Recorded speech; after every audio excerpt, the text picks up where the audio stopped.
بسم اللہ الرحمن الرحیم۔ السلام علیکم دوستو، آگے بڑھنے سے پہلے اگر ہو سکے تو لائک اور سبسکرائب کا بٹن ضرور دبا لیں، شکریہ۔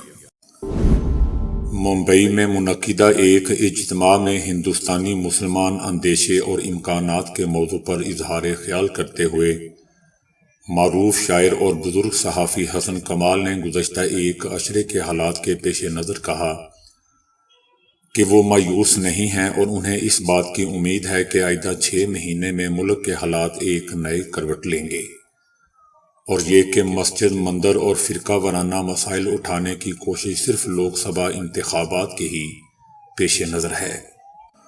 ان کا کہنا تھا کہ حقیقت یہ ہے کہ مودی سرکار ایک بڑے طبقے کے ذہنوں میں زہر گھول چکی ہے اور اس سچائی سے کوئی منہ نہیں موڑ سکتا کہ انہوں نے اقتدار کی لگام کو بڑی مضبوطی سے پکڑ رکھا ہے۔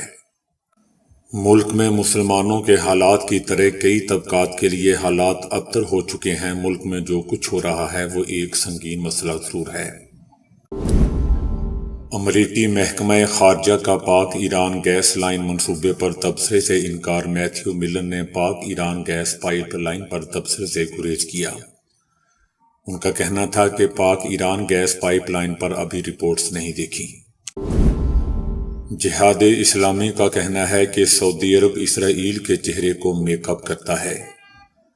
جہاد اسلامی کا کہنا تھا کہ یہ ملاقات اصولی طور پر فلسطینی مقدسات اور عوام کے خلاف ایک جرم ہے، کیونکہ یہ ملاقات ایسے وقت میں ہو رہی ہے جب غزہ میں ماؤں اور بچوں کو قتل عام جاری ہے۔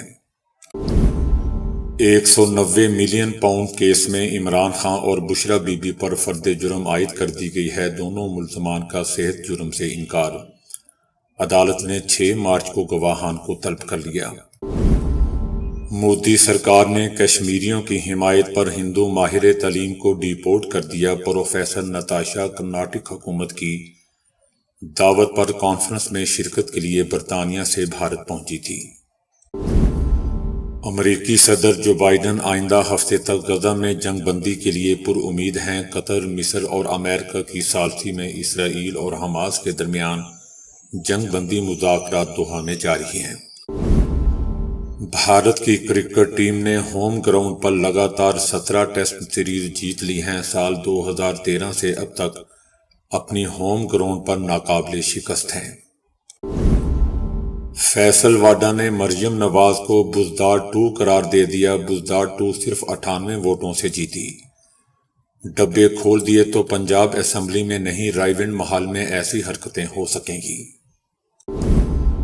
انڈیا کی پروپیگنڈا فلم آرٹیکل 370 پر عرب ممالک میں پابندی لگ گئی ہے۔ آرٹیکل 370 ایک سیاسی تھرلر ہے جس میں مقبوضہ وادی کی آئینی حیثیت کے حوالے سے واقعات کو فلمایا گیا ہے، اور یہ سارے واقعات فیک ہیں۔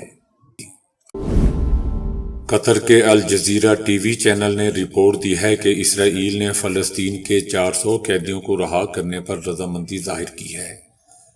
40 صہیونی قیدیوں کے عوض 400 فلسطینیوں کی رہائی پر رضامندی سامنے آئی ہے۔ فلسطینی عوام کی حمایت میں ایک بار پھر دوستوں مختلف یورپی ممالک میں مظاہرے سامنے آئے ہیں۔ فلسطین کے نہتے اور مظلوم عوام کی حمایت میں ایک بار پھر دنیا کے مختلف ملکوں میں مظاہرے ہو رہے ہیں۔ ایران کا کہنا ہے کہ دنیا شرمناک ترین اخلاقی اور انسانی بحران کا شکار ہے۔ دنیا شرمناک ترین اخلاقی اور انسانی بحران کا شکار ہو چکی ہے۔ اسرائیل کی غیر انسانی، ظالمانہ اور سفاکانہ بربریت پر اقوام متحدہ نے بھی خاموشی توڑ دی ہے۔ اقوام متحدہ کا کہنا ہے کہ صہیونی حکومت غزہ کی جنگ میں بھوک کو ہتھیار کے طور پر استعمال کر رہی ہے۔ ایک تازہ خبر میں القسام بریگیڈ کی بڑی کارروائی سامنے آئی ہے۔ 15 صہیونی فوجی ہلاک اور زخمی، ایک مرکبہ ٹینک تباہ۔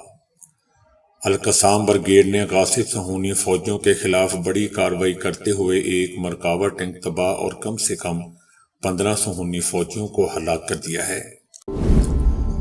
پاکستانی عوام کو ایک اور شدید جھٹکا، بجلی کی قیمت میں فی یونٹ 7 روپے 5 پیسے اضافہ کر دیا گیا۔ نوٹیفیکیشن کے مطابق بجلی کی قیمتوں کے اضافے کا اطلاق اس ماہ کے بلوں پر ہوگا۔ لائف لائن سمیت کے الیکٹرک صارفین پر اضافے کا اطلاق نہیں ہوگا۔ بجلی کی قیمتوں میں اضافے کا اطلاق صرف 1 ماہ کے لیے ہوگا۔ بیرسٹر گوہر خان کا کہنا ہے کہ مریم نواز کی بطور وزیر اعلیٰ پنجاب سلیکشن جمہوریت پر بدنما داغ ہے۔ ان کا کہنا تھا کہ مریم نواز کی غیر آئینی سلیکشن سے صوبے میں استحکام کے امکانات کو شدید دھچکا پہنچے گا۔ ہم مریم نواز کی سلیکشن کو مکمل طور پر مسترد کرتے ہیں۔ حماس کے سربراہ اسماعیل ہنیہ کا کہنا ہے کہ جنگ بندی کے مذاکرات میں اسرائیل کی جانب سے وقت گزاری کو قبول نہیں کریں گے۔ ان کا کہنا تھا کہ ہماری تحریک نے مذاکرات میں سنجیدگی اور لچک کا مظاہرہ کیا ہے، جبکہ اسرائیل لیٹ سے کام لے رہا ہے، جو ہرگز قبول نہیں کریں گے۔ پاک فوج نے ایل او سی پر جاسوسی کرنے والا بھارتی ڈرون مار گرایا۔ ڈرون پر بھارتی فضائیہ کی ایک یونٹ کا نشان بھی موجود تھا۔ ماحول دوست بیٹریوں کی کارکردگی بڑھانے کا طریقہ دریافت ہوا ہے۔ سائنسدانوں کو ملنے والی اس کامیابی سے آرگینک الیکٹروڈ پر مبنی بیٹریوں کو تیزی سے کمرشل کرنے میں مدد مل سکتی ہے۔ پولینڈ میں ایک عجیب و غریب چوری کا واقعہ پیش آیا ہے، جس میں ایک 19 سالہ نوجوان کو ایک گھوڑا چوری کر کے تیسری منزل پر بنے فلیٹ میں چھپانے کی کوشش کرنے پر گرفتار کیا گیا ہے۔ یہ سارا ماجرا اس وقت منظر عام پر آیا جب مقامی پولیس افسران کو ایک ہنگامی کال موصول ہوئی کہ ایک شخص گھوڑے کو فلاں عمارت کی اوپری منزل تک لے جانے کی کوشش کر رہا ہے۔ پہل تو پولیس نے سمجھا کہ یہ بھونڈا مذاق ہے، لیکن کال کرنے والا شخص لہجے سے کافی سنجیدہ لگ رہا تھا۔ کالر نے اصرار کیا کہ ان کی عمارت کی سیڑھیوں پر ایک بڑا گھوڑا ہے اور رہائشیوں کو پولیس کی مدد کی فوری ضرورت ہے۔ عظمی کردار کے مریم نواز کے ہاتھ جھٹکنے پر ایک بھونڈا بہانہ سامنے آیا ہے۔ اس کا کہنا ہے کہ میرے ہاتھ گندے تھے اور میں وہاں بیٹھ کر حلوہ پوری کھا رہی تھی، پیچھے سے مریم صاحبہ آ گئیں۔ مریم نواز کا خاتون لیگی رہنما کا ہاتھ جھٹکنے پر فیصل واڈا کی کڑی تنقید سامنے آئی ہے۔ اس کا کہنا ہے کہ بزدار 2 کی یعنی مریم نواز کی اکڑ تو ایسی ہے کہ جیسے پاکستان میں پیٹرول 150، روٹی 10 روپے کی، چائے 5 روپے کی ہو گئی ہے۔ پاکستان کی حکومت نے Iran Pakistan gas pipeline منصوبے کے حوالے سے اہم فیصلہ کر لیا ہے۔ پاکستان کی نگراں کابینہ نے 15 سال کے بعد ایرانی بارڈر سے گوادر تک 81 کلومیٹر پائپ لائن بچھانے کے فیصلے کی منظوری دے دی ہے۔ پائپ لائن بچھانے سے پاکستان $18 ارب جرمانے کی ادائیگی سے بچ جائے گا۔ ذرائع کا کہنا ہے کہ ایرانی بارڈر سے گوادر تک پائپ لائن کی تعمیر پر 45 ارب روپے لاگت آئے گی۔